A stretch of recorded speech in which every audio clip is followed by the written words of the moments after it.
Hey guys, and welcome back to the channel. Before we start, I want you to hit that red subscribe button so you never miss out on any of our videos. Today we'll be talking about, is the royal family truly racist?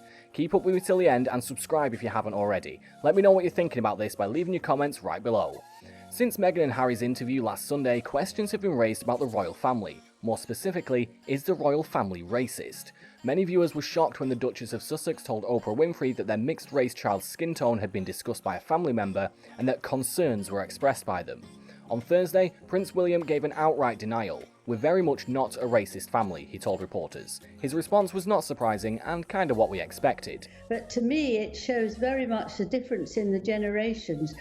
The Queen, who is also a grandmother, very much wants to stay in touch with Harry. She's worrying about him. Yet for a full answer on race in the royals, we have to look far further back than last Sunday. The institution of the monarchy goes back centuries, and we can't ignore the royal family's connections to historical racism and indeed slavery. Countless British monarchs have played a pivotal role in establishing a society that has justified white supremacy and racial inequality.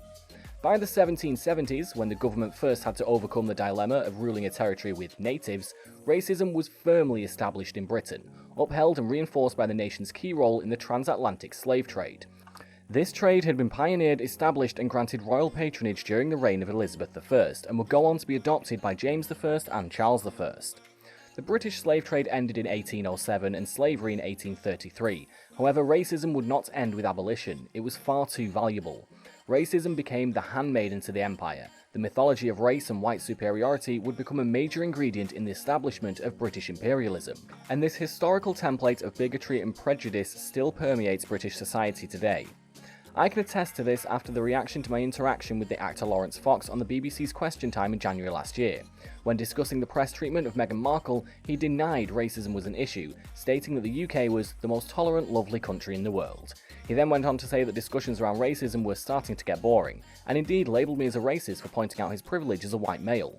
After this exchange was widely shared on social media, we were bombarded with hate messages, making us acutely aware just how deeply rooted racism is in British society and what a huge task it is to challenge it.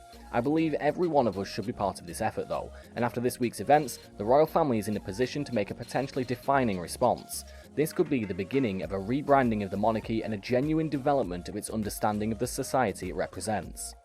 For a meaningful dialogue about racism to occur, it must move away from the tradition of not giving interviews and be seen to contribute to the conversation.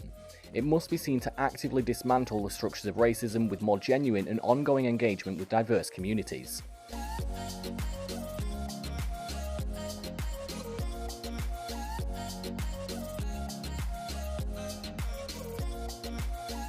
The positive impact of the Prince's Trust, which works with 11 to 30-year-olds to build their confidence and start a career, cannot be denied, but this should just be the beginning.